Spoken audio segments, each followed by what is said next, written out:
welcome back. I'm Raviepops and this is week 9 update on the STEPS programme. So this week it has been, like, as you know, the last couple of weeks has been difficult.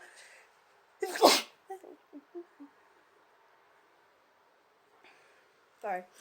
The last 2 weeks have been difficult. So there've been a lot on coping with, like, communicating and challenging your thoughts, which is very difficult, and this is like one of the hardest parts of the programme that I think have come out of it so far. But distracting has been a fresh take. Now, just as you saw in a previous video, I have a little stim box for when I'm struggling and I'm having a bad day and I need something to sort of snap me out. Now, with distracting, it says to do things that like are hobbies or dishes or walking or exercise, and it gives you a giant list of things you can use to distract yourself. So me and my friend went to an arcade and we played some arcades and stuff, so we got some new fidget toys. So you smell? No, you can't have this. This is not for you. This is like a putty, you know. So again, noodle out the way. It's just like a putty that I just sit there and I just kind of when I'm stressed, you know.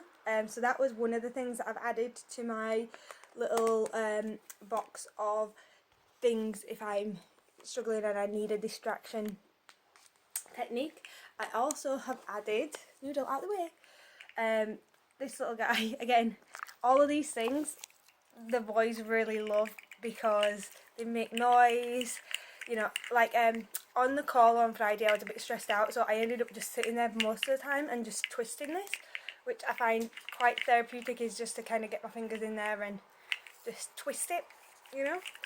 So that's in my box. We also have one of these things which you can make different shapes with and twist and pull and, you know, make it a different thing. So that's again another thing, and it's a different feel. So that one's quite a soft plastic, this one's quite a jaggy plastic. You've got like a little fidget spinner that I have now that, you know, you can bend and it makes quite a satisfying click noise. I find that quite satisfying. I don't know about anybody else.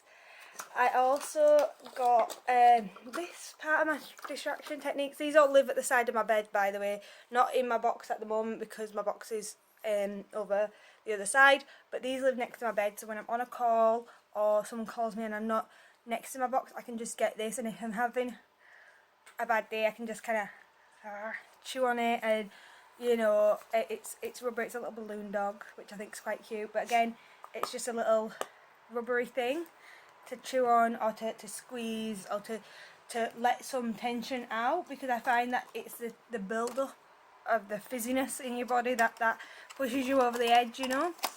So I've been doing that. I've also added to my routine reading my book. So I'm still on this book, to be fair. I've been reading this book for months. So I've been doing that a lot, and so they're the things that I've added because of distracting, because of the new challenges that come with distracting. 2 seconds, let me see if I can sit you down again, or whether you're not going to sit there. Right boys, back up, back.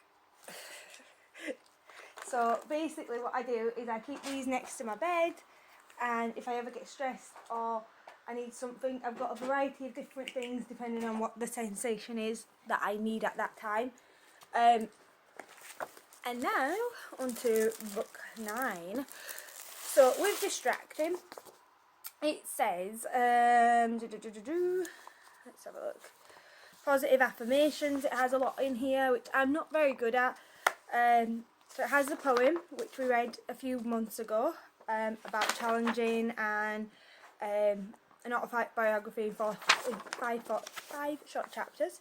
You have in this one a list of distracting techniques and things to do, like colouring, play a computer game, cuddle in a blanket, go cycling, dancing, do nails, volunteer work, drive. Again, some of these won't apply because I don't find driving very relaxing. I find that it triggers me a bit because I get road rage. So I wouldn't say that's a good one, same as like riding on the bus, but it's subjective, each to their own. And it says distracting your illness a message that you are going to be in control of how your behaviour is and acts, not your illness. So that's a big part of the distracting, is to know that you're, you know, taking that charge and keeping your brain in tune and not letting it get to the point where it's just emotions that you're reacting off of. It gives hopes that the illness can be managed and the emotional episodes will not go on forever, which is a key thing. Now, one of the things that I will say I struggled with is the positive affirmations this week. The only positive affirmation I've always kept with me, and I've said this for years, and I've always told myself it has to get better. It has to get better. Like, I've lived by that, so that's my positive affirmation. That I wake up every day, and if anything ever goes wrong, I'm like, well, it's not gonna last. It'll get better. It always gets better. You know, that's the way I've done. So positive affirmations I found really difficult, but make it until you fake it, you know, these are good ones. You're worthy is a good one to say in the mirror. So the idea of this week's coursework is to kind of give yourself positive affirmations in the mirror every morning when you wake up. Be like, I'm worthy, I've got this, you know, you can do this, another day, it's going to get better. The little things that count, which I think is one that I really have put into effect this week.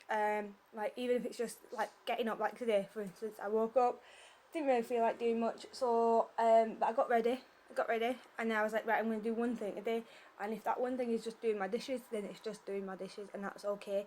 So that was on my positive affirmation list. And then you've got to write things that, like, positive affirmations about yourself. Now, I used to say I was a delight all the time in the hopes that other people would think that I was a delight. So hopefully that kind of, you know, that I wrote down on the sheet as well. It also asks for activities that you've done for, like, when you have had a moment. So I started to write down that I do my POTS form. I take a step back, take a breath, and I kind of go from there. And then the rest of the paperwork in this week's bundle of worksheets is basically just all about positive affirmations and breathing techniques, relaxing breathing, focus on your breathing, do the count to 4 technique, or the square. Imagine you're breathing in along imagine a square, and then you go, pause, hold your breath in, follow it down, and then release on the bottom one,